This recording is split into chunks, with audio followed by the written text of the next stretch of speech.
Ganta is an ugly, timid, ordinary ninth grader planning to go on a field trip to this crazy prison amusement park called Deadman Wonderland. However, on a very random day, out of nowhere, a mysterious guy in red shows up like an ugly virgin MC and kills everyone in his class. Ganta gets blamed for it and ends up in the very prison he was supposed to visit. Ganta must bet his life to survive in a ruthless place where it isn't always easy to tell friend from foe, all while trying to find the mysterious Red Man and clear his name in Deadman Wonderland. The story opens with our ugly, timid MC, Ganta, encountering an ugly virgin girl named Mimi. He informs her about his research on their upcoming prison tour field trip, supposedly resembling an amusement park. Their friend Yamakatsu joins the conversation, lamenting that the prison is in Tokyo, a place they haven't visited in a decade. He continues to grumble that people only think of a place called the Red Hole when Tokyo is mentioned. Mimi reminds them that entrance exams are only 2 weeks away and they should just try to make the best of it. As class commences, Ganta hears a familiar tune, prompting him to look out the window and witness a figure levitating in the sky. This menacing character unleashes a devastating attack on the classroom. What? What the fuck? Moments later, Ganta awakens to find his classmates dismembered, including Mimi, whose head is clutched in the mysterious person's hand. Ganta begs like a loser for mercy as the figure embeds a projectile within his chest. He wakes up in a hospital and is informed by detectives that he must be interrogated. News reports declare that out of the 30 middle schoolers, only one miraculously survived.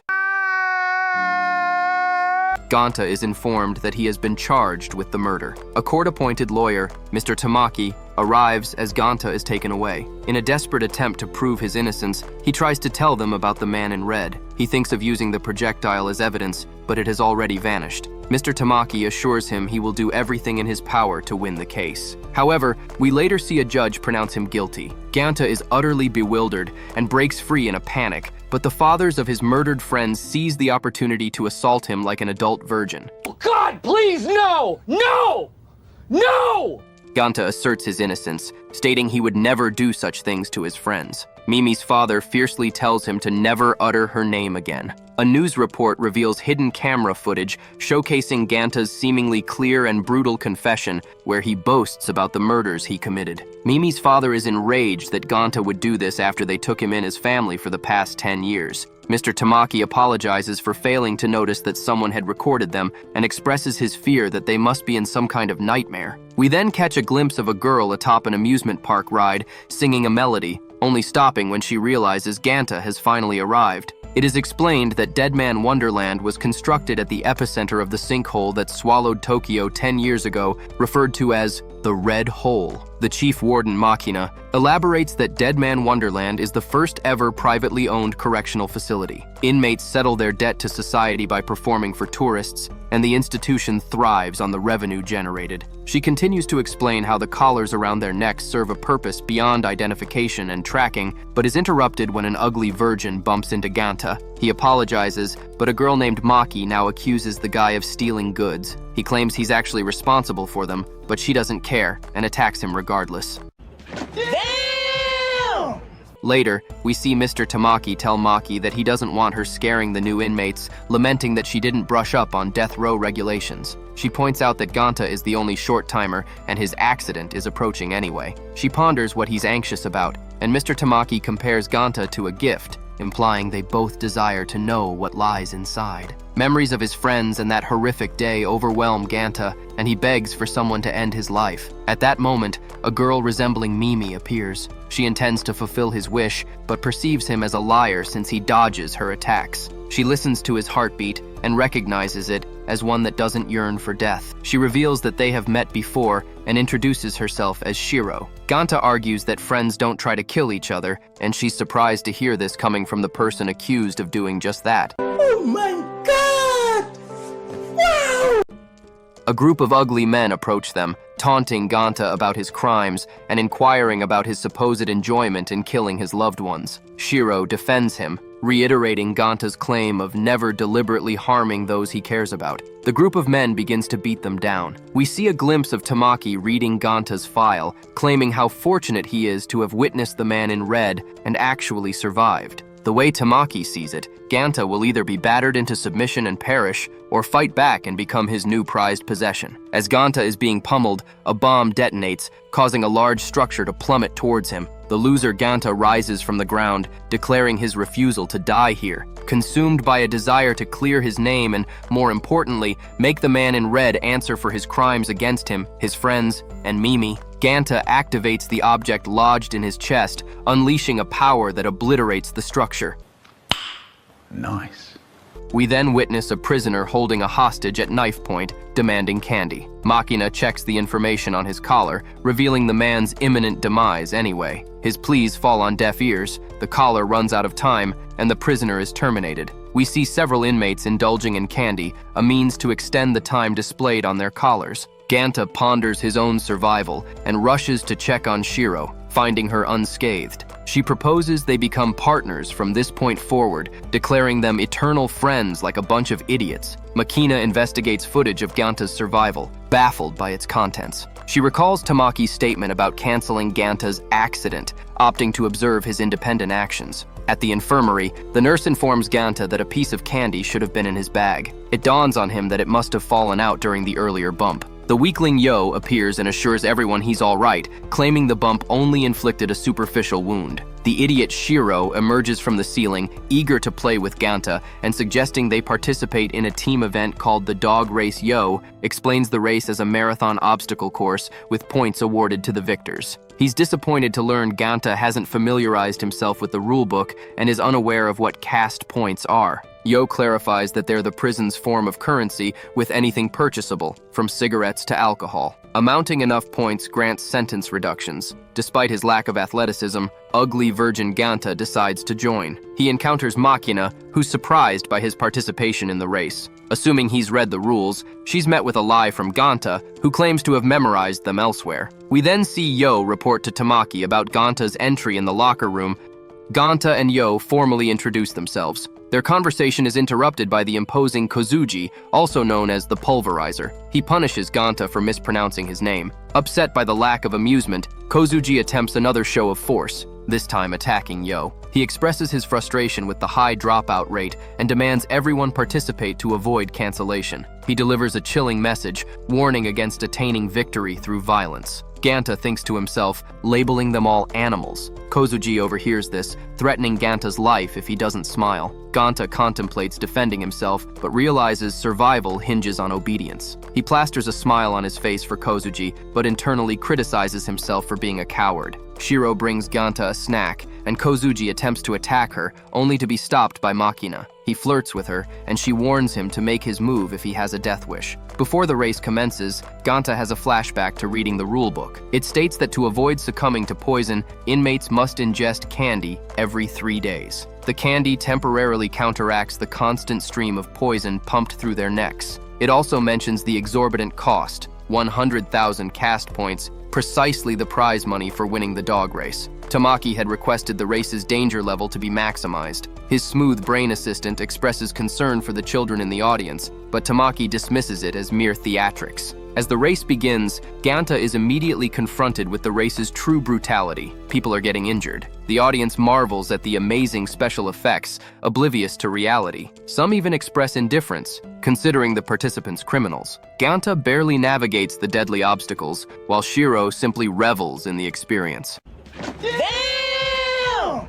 One obstacle involves Kozuji using his own men as human shields. Ganta pauses for a moment, reflecting on how following the rules has never served him well. The pair overcome more obstacles, ultimately reaching the final challenge, a battle royale against Kozuji, the smooth brain, to claim the Deadman ball. Ganta manages to grab the ball, and the announcer clarifies the final challenge. The victor will be the person standing on the last remaining tile while holding the ball. Ganta dodges deadly spikes and evades capture by Kozuji. Kozuji demands to know why Ganta's fighting so hard, considering his death row status. Ganta asserts his innocence, but Kozuji scoffs, claiming he can spot a killer a mile away. He threatens Ganta's life if he doesn't surrender the ball. Ganta finally fights back, striking Kozuji with the ball and declaring he'll never be called a murderer. The ball ends up in Shiro's grasp. Enraged, Ganta blasts Kozuji, the entire place, and the rules with a string of profanities. Just then, the tile Shiro stands on collapses, along with Kozuji's, sending him plummeting to his death. Ganta sprints towards Shiro, finding her dangling off another crumbling platform. He realizes the extent of her injuries,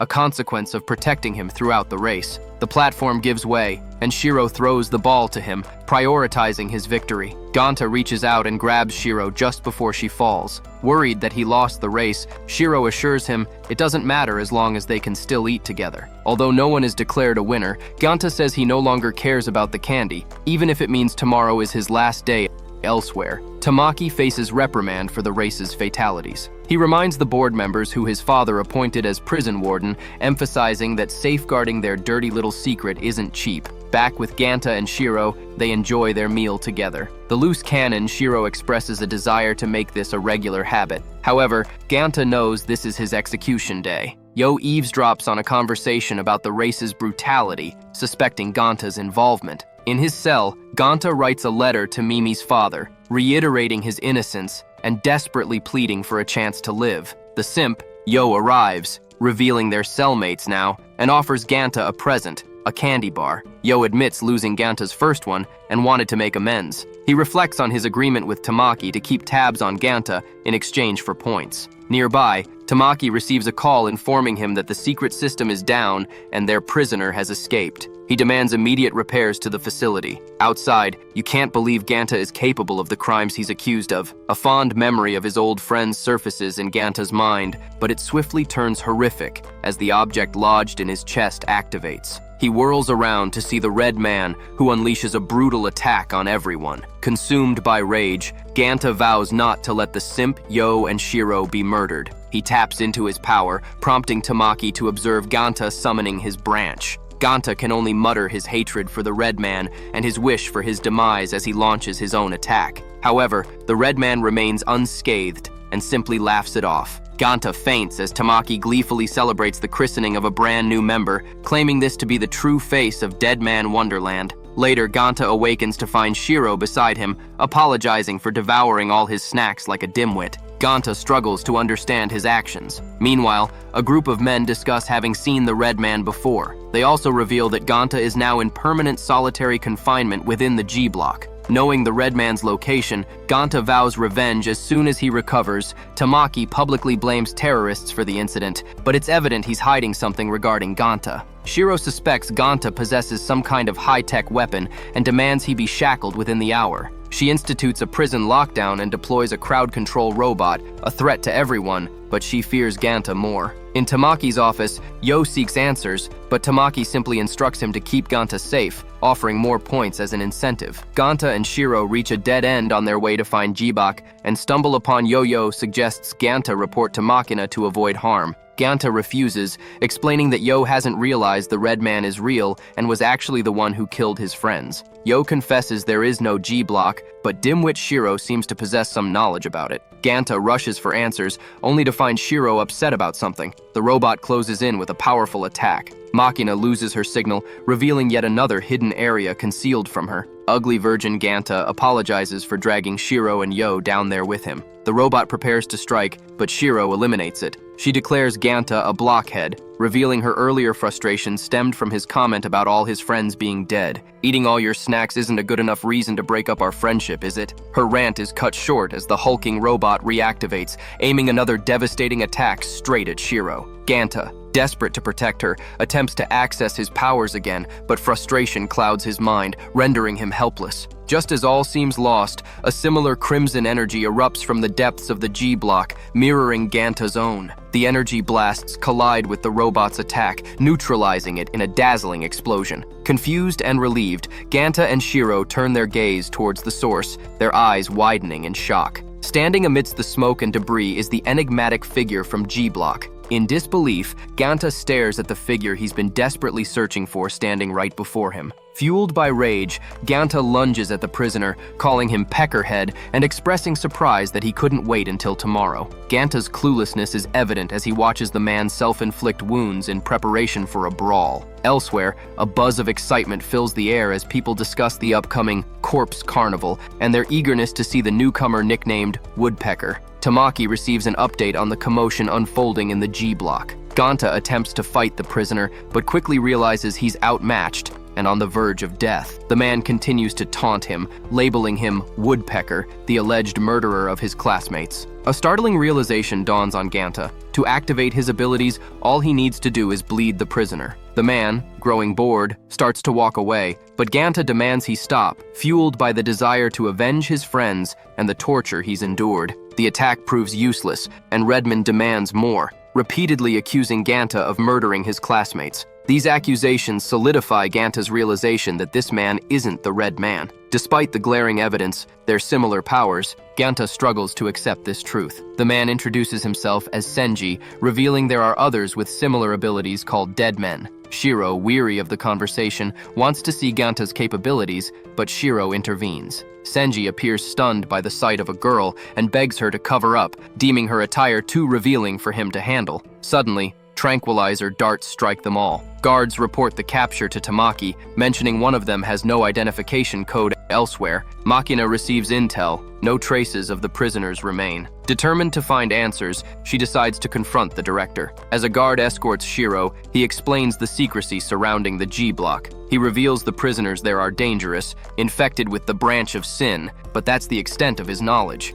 Their caste points are confiscated, they're forced to fend for themselves, and they are instructed to forget about the G block. Ganta awakens in the nurse's office, his first encounter with Tamaki since his trial days. The nurse questions why Senji couldn't wait another day. Tamaki instructs her to clothe Shiro more modestly, explaining Senji's broken ribs and sternum. Senji reveals Ganta landed a decent blow and has developed a strange fondness for him. The Karen nurse proposes requesting a promoter delay or cancel tomorrow's match, but Senji threatens her life if she does. Tamaki discloses his true role, promotions director, and his primary function of securing necessary talent. He admits manipulating Ganta's trial, and ugly Virgin Ganta attempts to attack, but Tamaki uses a device to restrain him. A researcher urges him to calm down, fearing excessive stress could impact tomorrow's test. Tamaki informs Ganta of his upcoming first battle, with rewards of free candy and an obscene amount of caste points. Ganta remains uninterested, but Tamaki reveals that with sufficient victories, he could encounter the true perpetrator of his class massacre, the one known as Wretched Egg.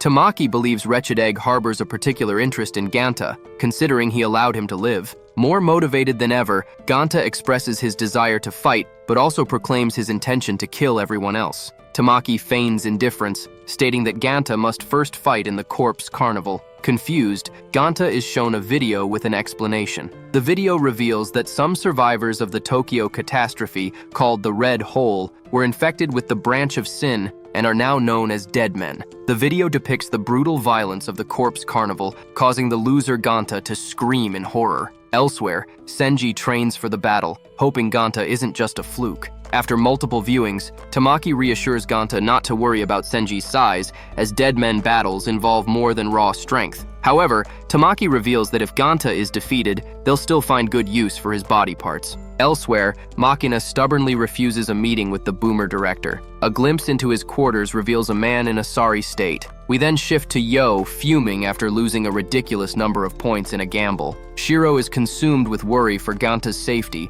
but Yo assures her his abilities should protect him. Shiro counters, arguing that Ganta always needed help defending himself in fights. In the arena, Ganta and Senji are introduced. The cringe crowd can't believe the lopsided matchup, a rookie versus the highly respected Crow. Both fighters self-inflict wounds to activate their powers. Senji throws out some taunts after struggling to get his blood flowing. Ganta finally launches projectiles, but Senji remains unimpressed. The vast experience gap between them becomes painfully clear. Ganta shivers uncontrollably, and Senji explains the obvious. While maintaining distance is a good tactic, Ganta's dull projectiles are draining his blood reserves too quickly. Senji effortlessly destroys the tree Ganta is using for cover. Ganta can't fathom how Senji manipulates such vast quantities of blood. Back in Tamaki's office, the nurse receives lab results confirming that the object in Ganta's chest matches the composition of crystals found at the epicenter of the disaster. Disappointed by Ganta's performance, Tamaki instructs the nurse to dispose of his body after he loses, considering his death row status. At the fight,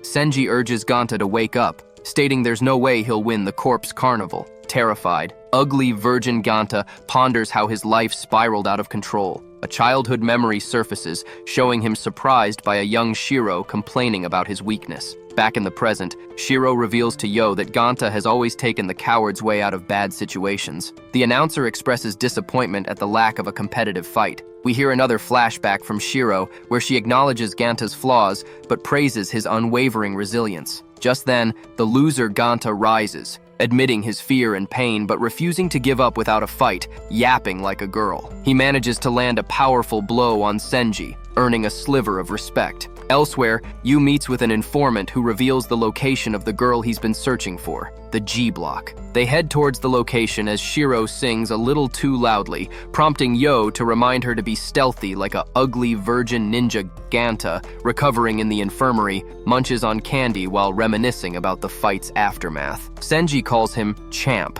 and acknowledges him as a worthy opponent. Ganta thinks this might actually lead to them becoming friends, on television at least. On the post-carnival show, a restrained Senji is forced to watch fate decide which body part he loses. The nurse removes his right eye after the wheel lands on it. Meanwhile, Shiro attacks the control room. Yo, impersonating a guard, requests the electricity be shut down. Cornered by guards, Shiro notes the usual music has stopped playing. Outside, Yo expresses gratitude for Shiro's diversion, but is stunned by the extensive damage inflicted on the control tower. He stares at Shiro in awe as Ganta reflects on how this supposed wonderland is actually a living hell. Shiro faints, and two pale men carry her away. Yo decides to put the chaos behind him and focus on the task at hand. Ganta, now residing in the grim confines of Block G, desperately hopes for his friend's well-being. A sudden scream outside his room sends him rushing, where he finds a girl in distress. Ganta helps her escape, and they end up seeking refuge in her quarters.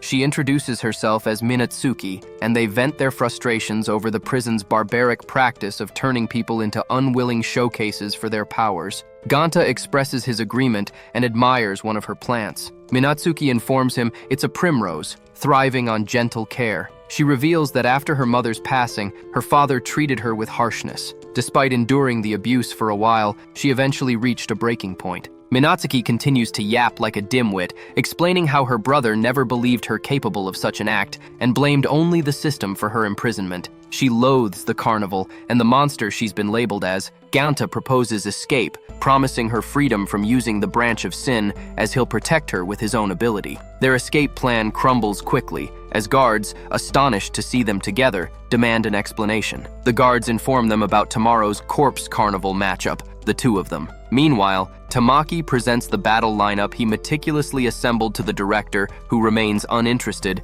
dismissing Tamaki's competence. Later, Ganta and Minatsuki's fight begins. Ganta vows to refrain from hurting her, but her response is one of disappointment. She reveals her true nature, leaving Ganta stunned. He realizes everything up to this point was a manipulative act. Just then, Yo bursts in, screaming at Ganta to stop harming his sister. Ganta's shock deepens, as he has no clue of their relationship. Yo explains he deliberately incarcerated himself to work towards buying out the remainder of his sister's sentence. The guards move to take Yo away, but Tamaki orders them to stand down, seeing the audience's morbid entertainment. The loose cannon Minatsuki secretly mocks her brother's grand gesture, keeping her true identity hidden from him. She manipulates him into defending her, only to attack him from behind. But Yo reveals he's onto her game. He initially believed he killed their father, but witnessing the powers wielded by others brought understanding. Yo reaffirms his love and desire to protect her. Despite this, smooth-brained Minatsuki loses control,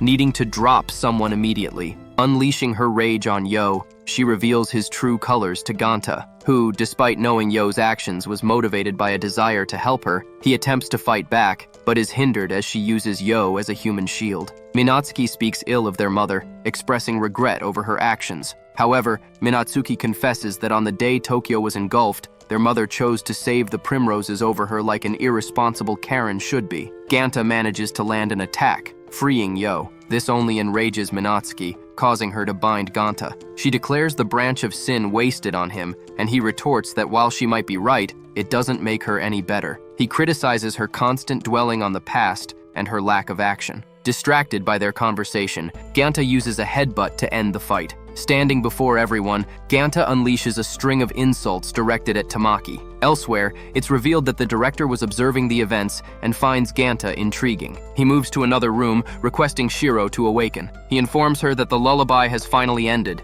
The director and Shiro are locked in combat. The director urges Shiro to keep fighting, but she pleads with him not to address her by that name. Their battle rages on. At the hospital, Ganta apologizes to Yo for defeating his sister. Minatsuki has a vivid memory of her brother saving her once before, and the scene repeats itself. As he rescues her, Yo catches a whiff of the familiar primrose scent and vows to be her protector from that point forward. Minatsuki insists she can take care of herself. Ganta continues to piece together fragments of his forgotten past, recalling his friendship with Shiro. Meanwhile, Shiro informs the director that she can hear the lullaby again, assuming it signifies the systems are back online. She yearns to hear the rest of the song, but he refuses. A shocking revelation unfolds. Shiro is actually the dreaded wretched egg, the very person Ganta has been desperately searching for. Ganta expresses remorse for his role in Senji losing his eye. Senji warns Ganta against relying solely on one technique. Ugly virgin Minatsuki explodes in anger,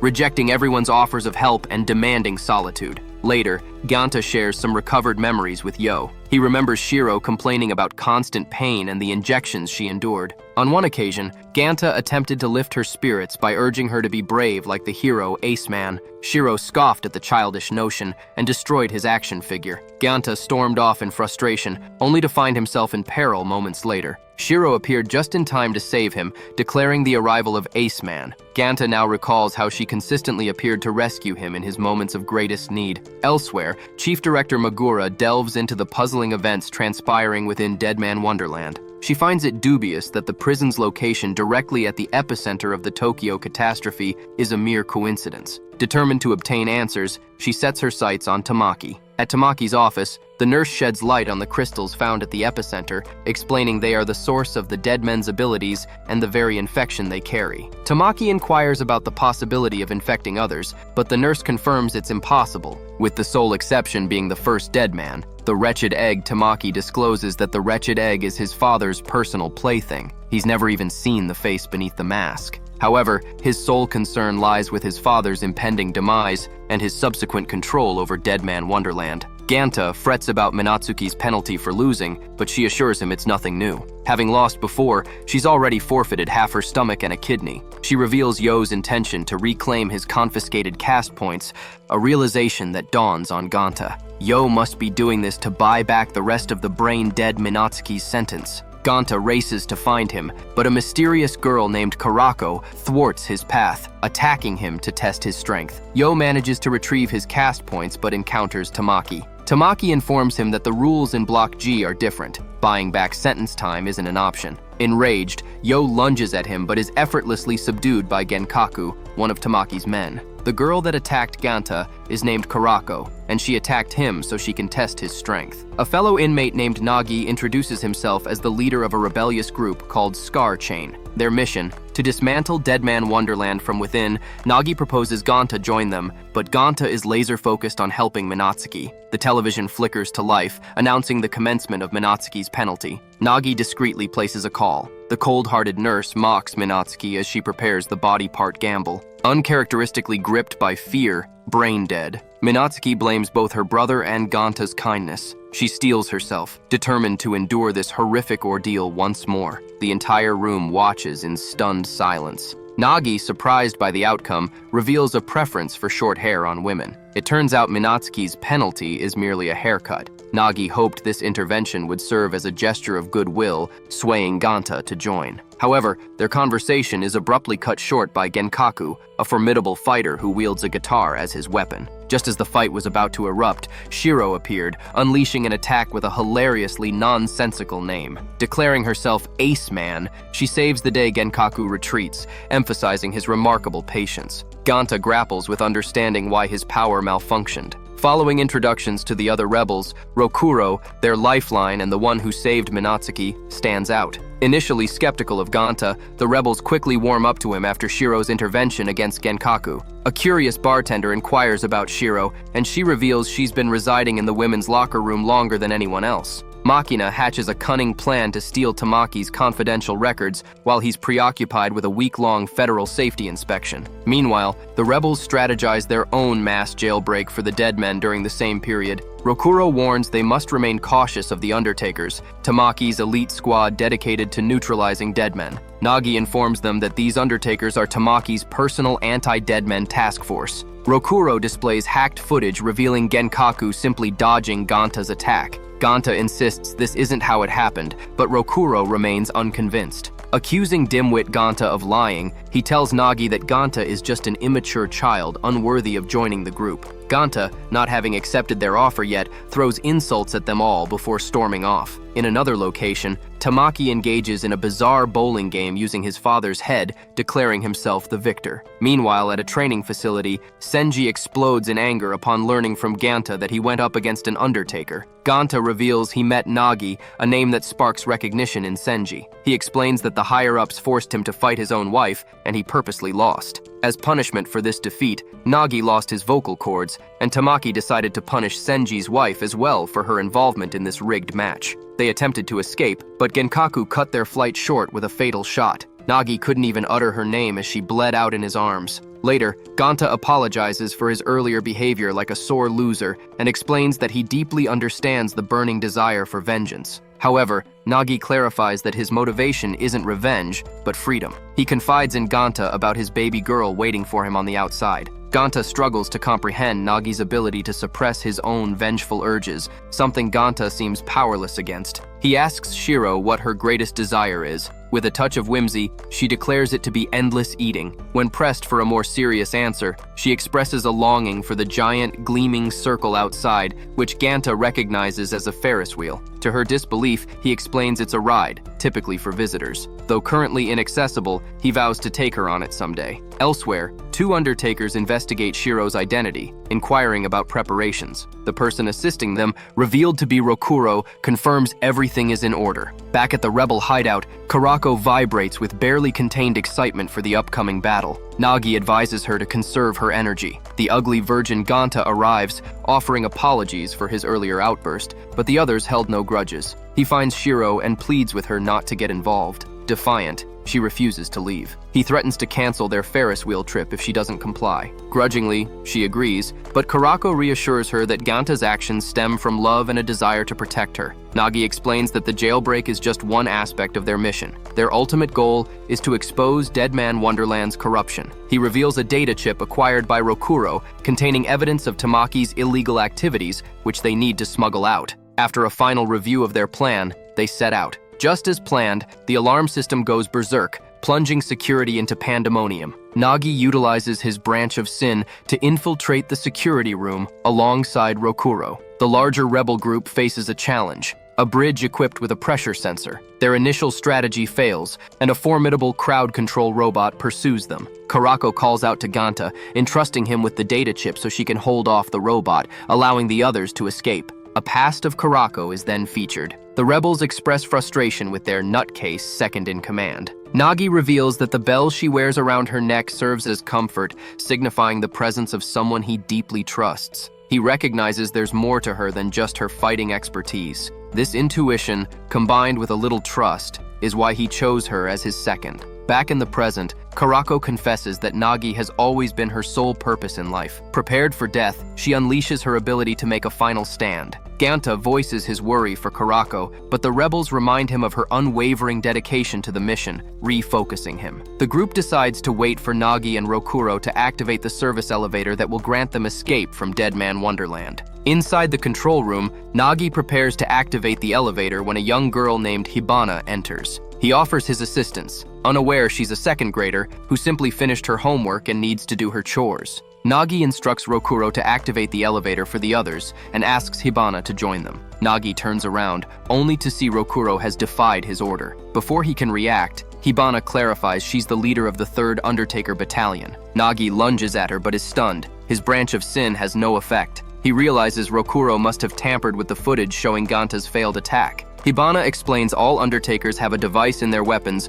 called a war meter that neutralizes the virus in their blood, rendering their powers useless. Despite his responsibility to free his comrades, Nagi's attempts to fight back are futile. Hibana struggles to contain her bloodlust for battle, but reveals Genkaku instructed her to spare Nagi's life. However, her twisted creativity kicks in. She proposes a brutal technique, inflicting numerous cuts without killing him. A lingering death sentence, Nagi antagonizes her, expressing pity for her parents and calling her a child. This ignites her fury. Memories of childhood torture flood back. She unleashes a vicious attack, but Nagi remains undeterred. He creates a diversion, allowing him to launch a surprise attack while simultaneously activating the elevator. The rebels, blissfully unaware of the events unfolding, discuss their plans for freedom. As they reach the top, a horrifying realization dawns. They've walked right into the Undertaker's trap. Genkaku expresses disappointment at Shiro's absence as the Undertaker follows orders. Back in the control center, Rokuro acknowledges Nagi's accomplishment,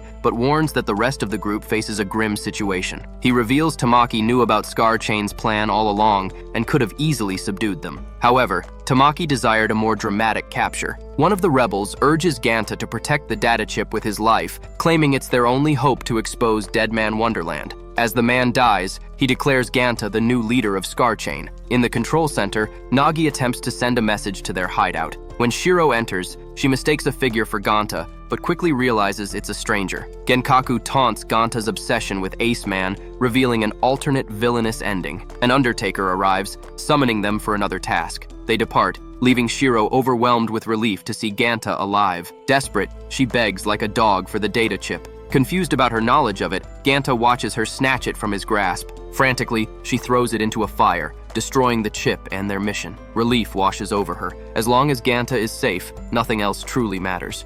The rebels lash out at Airhead Shiro for destroying the crucial data chip. Fury consumes Ganta as he remembers the trust placed in him, a trust bought with the lives of his comrades. Shiro defends her actions, insisting the chip was too dangerous and the ugly virgin Ganta is too immature to handle it alone. Her patronizing tone escalates his anger, culminating in a smacking slap. Ganta has simply had enough of her selfishness. The group reunites with a bewildered Karako, shocked to discover the traitor label attached to her. Ganta clarifies the misunderstanding. Emphasizing her obliviousness since childhood, Karako reveals a glimmer of hope. The federal inspection of Deadman Wonderland is still ongoing. The rebels grapple with their next move, the chip reduced to ashes. Karako proposes a risky strategy, exposing their powers to the inspectors, an act sure to raise eyebrows. She also possesses a strong intuition that Nagi isn't dead and vows to secure his rescue. In Tamaki's office, Makina hacks into his computer only to be interrupted by his arrival and a high-ranking official. Their conversation revolves around potentially increasing the number of dead men in the future. The remaining Scar Chain members ponder seeking assistance from a notorious inmate,